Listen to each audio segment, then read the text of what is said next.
Olamide Onwoka, many thanks for joining us.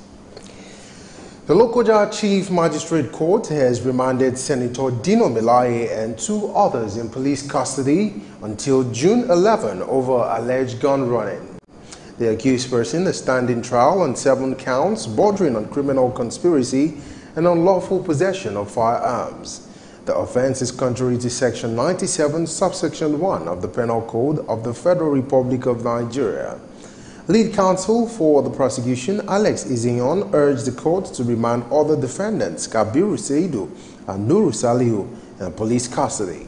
The lawyer said this will assist the police in furtherance of their investigation, and he, however, pleaded that Dino Melaye should not be remanded in prison because of his influence as a lawmaker. Senate President Bukola Saraki has inaugurated another committee for the establishment and development of the National Assembly Museum and Archives. The committee, chaired by the chairman, Senate Committee on Cultural and Tourism, Senator Fatimat Rajivasaki, is now charged with the task of establishing a National Assembly Museum for the purposes of immortalization of its proceedings, processes and procedures of lawmaking in Nigeria.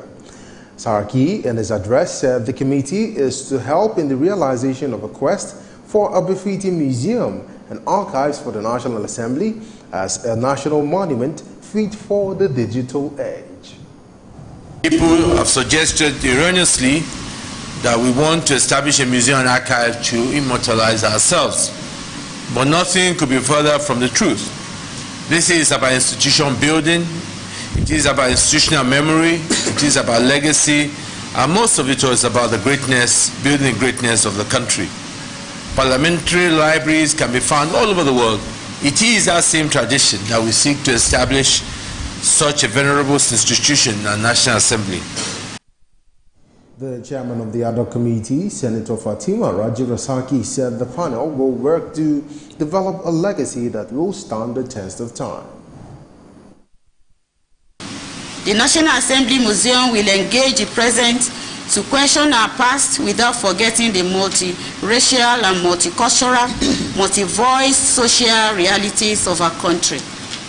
We are stepping out today to reinforce our efforts in making laws for these countries of ours, with the hope that history will speak well of us as a body and as individuals coming together to creating an enabling society that is governed by stipulated laws and regulations. Other members of the committee include Ogbede Hihama Omoreje, Matthew Rogide, Babajide Omoworare, Victor Ume, Obina Oba, Joseph Dionwele, Sam Onuibo, and Chile Igbawa. Vice President Yemi Oshibajo says the administration of President Muhammadu Buhari will continue to improve the economy and the well-being of Nigerians, particularly the micro, small and medium-scale business owners. He also said the administration will make sure there is no room for the looting of taxpayers' money, maintaining that the current government is better than the previous government in the area of honesty with the people's money. According to him, the President Buhari's administration is committed to ensuring that small business owners have opportunities to access loans to boost their businesses without passing through rigorous conditions, unlike in the previous years.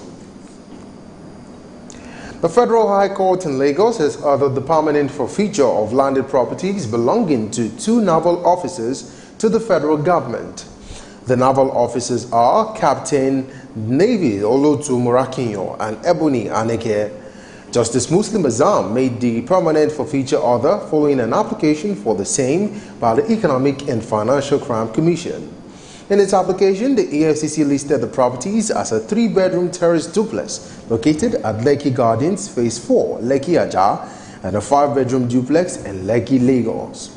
The court also ordered the permanent forfeiture of 11 million naira found in the bank account of a company, Lakewood Garden Ventures Limited, said to be linked to Aneke and his sister.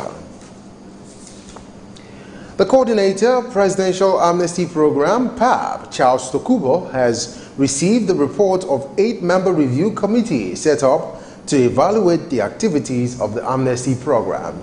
Tokubo, who is also the special advisor to the President on Niger Delta affairs disclosed this in an interview with the New and journalist.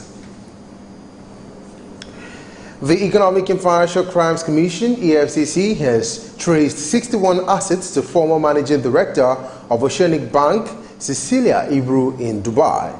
The assets include 41 shops, 16 mansions, and 4 park towers, out of which all the properties have been confiscated, but their sale is trailed by controversies. Out of the over $7 million purportedly realized from the disposal of the properties, the Assets Management Corporation of Nigeria, AMCON, only received just over $3.2 million from the proceeds. The controversy has led to the EFCC's interrogation of 4 AMCON officials and former heads of the transaction, who is now with the bank, and more bankers have been invited for questioning.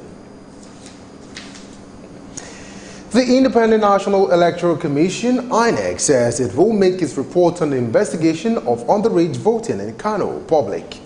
Chief Press Secretary to the INEC Chairman, Rotimi Oyekomi, who disclosed this at a press conference, said INEC had in February set up a committee to investigate underage voting in the local government election in Kano State, in which the All Progressives Congress won the 44 local governments. The report of the committee, which was submitted on March 28, was kept secret for several weeks, causing the opposition People's Democratic Party, PDP, to accuse INEC of colluding with the APC-led federal government to rig the 2019 elections even before the polls.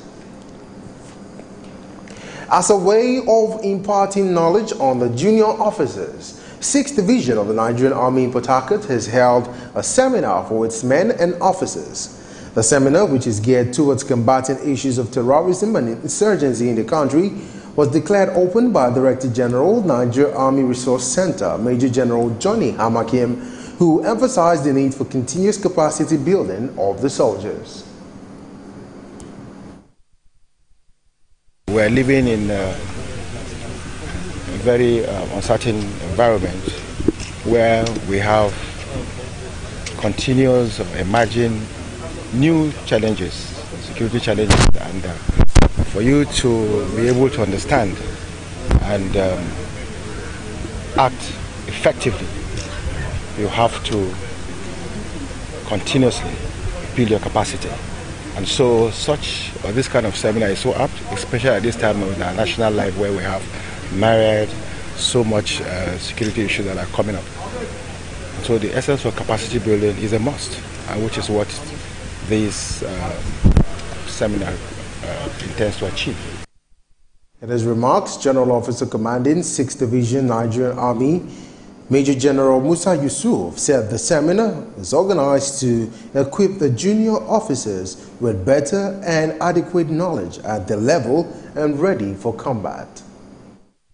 In order to make sure we are part and parcel of the mission of the WAS, we decided to comply with the NA training directive to input this junior commanders seminar. This is to make you better commanders at your level. This is to also prepare you for future assignment. What you are going to get from here, you cannot get it in any training. I do hope the participants will make this place richer than how you are coming. The federal government has made the fight against insurgency and terrorism a major point of action, particularly as the 2019 election draws closer. The National Emergency Management Agency, NEMA, has received 165 Nigerians who voluntarily returned from Libya. The returnees who arrived at the cargo wing of the Murtala Mohammed International Airport, Lagos, include 68 females and 6 female children, 89 male adults, and 1 male infant. They were handed over to the Southwest Zonal Coordinator of the National Emergency Management Agency, Yakubu Suleiman, by the head of the International Organization for Migration, IOM, in Nigeria, Elira Kradzalek. At least 3 people have reportedly been killed in Ibadan during a clash between hoodlums. A source told journalists that residents of Abebi and Oritameri were injured in the mayhem, while some fled their homes as a result of the clash. The source also said the hoodlums engaged anti-riot policemen who were drafted to restore normalcy in the gun duel. The crisis started when a popular Fuji musician came to Gbagi, a densely populated area, to perform during the May 1 Gbagi Day celebration. A member of a security committee who pleaded anonymity told journalists that the crisis started when the musician gave money to some hoodlums, which resulted in the fight. You're watching Superscreen Midday News. We'll take a break now. When we return, we'll take some business stories. Just stay with us. Before they come, they're supposed to, give us some information, notice, at least maybe a week or so. There was nothing like that. Hunger is everywhere in Nigeria. People are dying every day, but the Nigeria government are keeping quiet. Housemen are killing people. Why? It's not what we expected because of these old men that are leading us, and you people know, you are aware that these people are not the right people to lead us. These kind of people that are leading us here are people of black mind. They just care about themselves and their family. You are affecting my village. Let me use glass. If I call it use glass, I'm not a mistake. The other place where they build a shop, call it plaza. Each shop they are 4 million naira, which I don't have the money, so I have to leave. If you plan to get a tribal mark, it takes a lot of pain, but after some time, you enjoy it. We experience hold up now during the construction time. Then after some time, we start enjoying it. The way they are doing the construction is too slow. It's too slow. The construction is too slow. They should stop the construction and make sure people go into their businesses and do their businesses.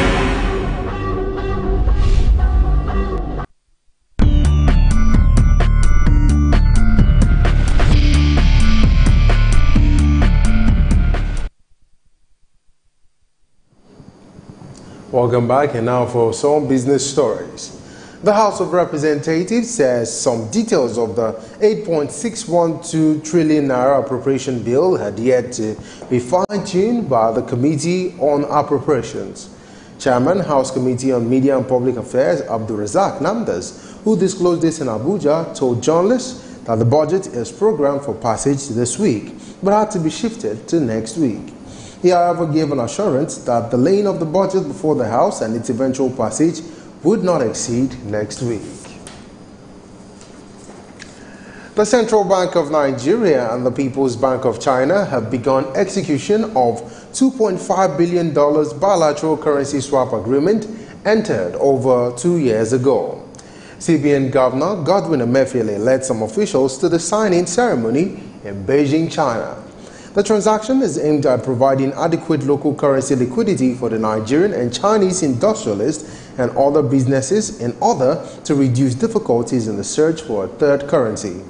In a statement, CBN Acting Director, Corporate Communications, Isaac Okorafor, said the agreement will improve the speed, convenience and volume of transactions between both countries.